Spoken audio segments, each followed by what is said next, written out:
అర్హత లేకున్నా ప్రేమించావు, ఇది కేవలం నీ కృపయే. యోగ్యత లేకున్నా హెచ్చించావు, ఇది కేవలం నీ కృపయే. అర్హత లేకున్నా ప్రేమించావు, ఇది కేవలం నీ కృపయే.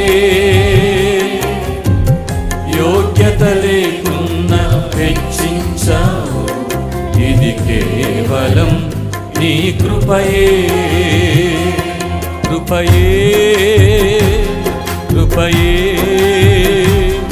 నేనేమై ఉన్నానో నీ కృపయే. కృపయే కృపయే నే బ్రతికి ఉన్నా